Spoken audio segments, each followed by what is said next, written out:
In June of 2024, Epic Games unveiled Reload, a new permanent Fortnite Battle Royale mode with faster-paced gameplay, infinite respawns, a smaller map, and a crazy evolving loot pool. It's a really cool idea for a side mode, and the map was especially interesting. A mini remix of Chapter 1's Battle Royale island featuring 3 classic POIs and a bunch of smaller locations and remixes. And from the moment that people started dropping onto this new island, a light bulb appeared over the heads of approximately 10,000 creators and map makers all at once, all with the same idea: Reload Chapter 2. I mean, it makes sense, right? We've got a Chapter 1 themed map, so it makes sense that they do one for Chapter 2 as well. When it comes to nostalgic throwbacks, these 2 chapters are generally the ones that get the love. And so a creator arms race began, with everyone working around the clock to put out their vision of Reload Chapter 2. Even me and a couple friends threw around some concepts, but those were all put on hold when a YouTuber with millions of subscribers announced his take on the concept. And what follows is an interesting tale with a surprisingly chaotic development story. So I decided to take 5 minutes out of my busy schedule to take a look into it. And what I found out was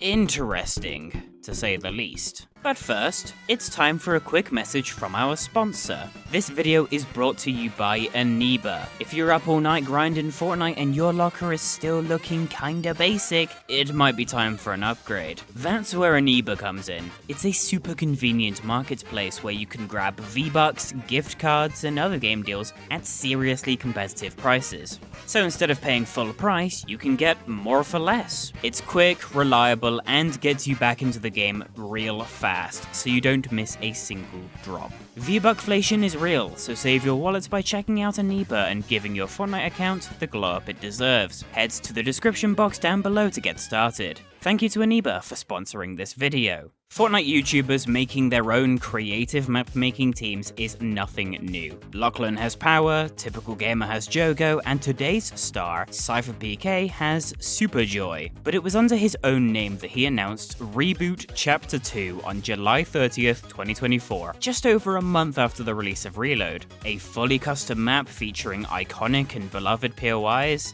a big name attached, and he was hyping it up. Pretty promising. What could go wrong? The map released the next day with a massive video called I Brought Back Fortnite Chapter 2, which is a bold claim that nobody has ever made before. When you're advertising it like this, you've gotta deliver, right? So dropping in and the map is, well, it was something. Sparse nature, terrain clipping through the floorboards, inaccurate POIs, the agency is the wrong color and empty, a massive player counter when Fortnite already has one, steamy stack, singular, and whatever the hell is going on with these terrain blocks, it wasn't feeling very Chapter 2, and Sypher was absolutely ridiculed by the community. Like, people really,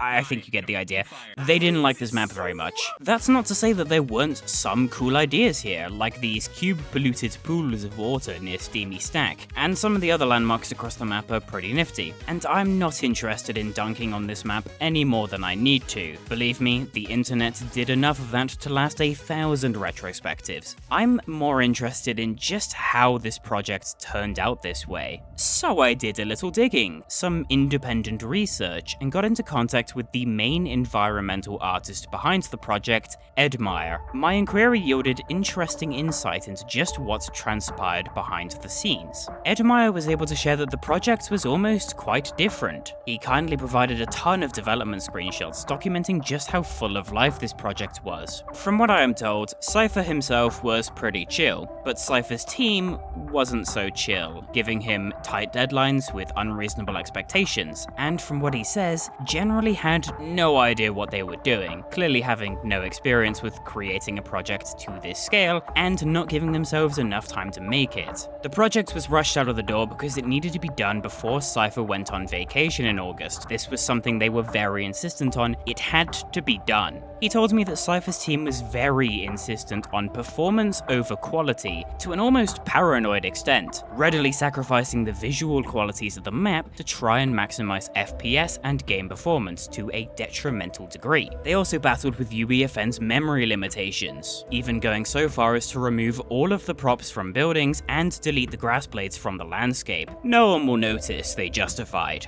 People noticed. They told Edmire to remake locations like Lazy Lake by hand, instead of using external tools to import them like most other creators do. Believe me, I've remade a fair few POIs by hand in my time, and it takes a really long time. Time that this team simply just did not have. It's clear that the team had never had to deal with a map of this scale, and they were struggling. They were even planning an Ice King live event, which unfortunately never released due to file corruption. Then, shortly after release, matters got a whole lot worse when Epic Games gave Sypher an ultimatum. You need to make this map original or we will take it down. Worse, they threatened to not only take all of the earnings from this map, but they also warned that Sypher could be effectively blacklisted from Discover forever, completely killing his chances at a successful creative career. And the worst part? They only gave 4 days to do this. The brunt of this work fell on poor Edmire's shoulders, who spent those days constantly refining and changing the map, handing it over to an Epic employee to manually review multiple times before it finally got accepted after Edmire pulled a 26-hour working day on the final day before the deadline. In making the map more original, some genuinely cool POI concepts were introduced, such as the Kraken, but for the most part it's basically just the original POI in a different font. Flowberry Fizz instead of Slurpy Swamp, the agency is The Office, etc. So why did Epic do this? Well, they were working on their own Chapter 2 throwback at the time, which eventually became Season Remix, and essentially they didn't want Sypher's large audience to get confused and think that his map was the official Chapter 2 return. Hence why they never went after smaller maps. They just didn't have the reach that Sypher had, so Epic didn't really care. I think that the most interesting thing I was told was that the internal attitude with Sypher's team was very competitive, with the critical responses being brushed off with essentially a mindset of, we're making money and they're not, so who cares what they have to say, just ignore it. Despite that, I do think that a lot of love went into this map, despite how it turned out. It's easy to hate, but it's harder to realize that Sypher's team, just like any other creator in any other medium, will need to hone their skills at creating maps. They won't get it right the first go around, and that's why I really think that a lot of the bad press could have been avoided if they just took a few more weeks to make a map. The top Fortnite YouTubers are in a constant race to get content out first, so I get that there's a mentality there that you have to get it done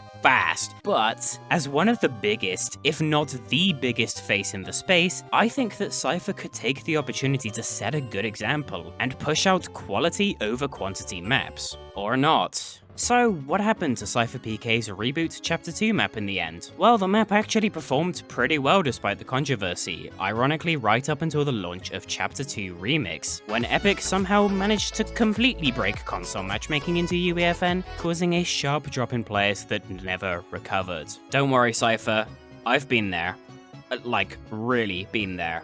I have a support group if you want to join. Yeah. On top of that, Epic went on to make his map completely obsolete with the release of the Slurp Rush map in April 2025, the first official Chapter 2 inspired reload map, which shares multiple POIs. So, what did Sypher do about this? Well, fair play to the chap, he was pretty open about the fact that this map kind of failed, going into pretty good detail about the situation in a video from February 2025. He then went on to release his second reload map in May of that year, Meme Royale. Meme Royale is a big upgrade in a lot of areas. You can tell that the team is more experienced and that this one was less rushed. It's got original POIs, fairly decent landscaping, and brain rot. I'm sure this will age well. Edmire, on the other hand, went on to co-found his own team with a bunch of other creators, where they're working on a pretty hefty battle royale project of their own. Hey, Edmire does what Sypher don't, eh? If you want the golden standard for custom-made reload maps, you'll find that in Rebirth Chapter 2 by X Empire.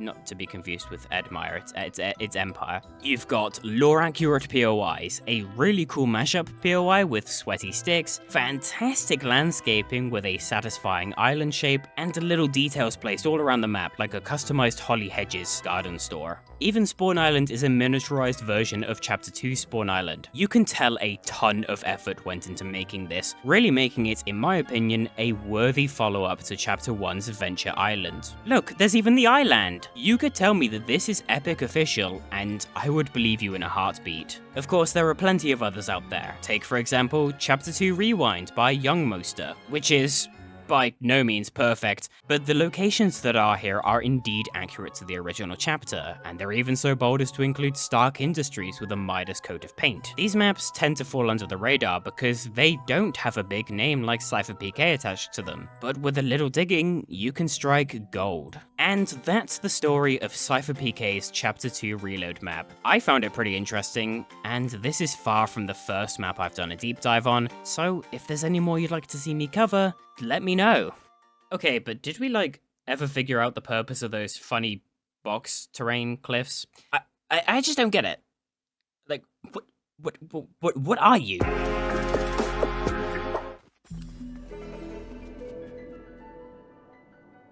Is that Breath of the Wild music? Dude, that could not be legal. Oh, Nintendo!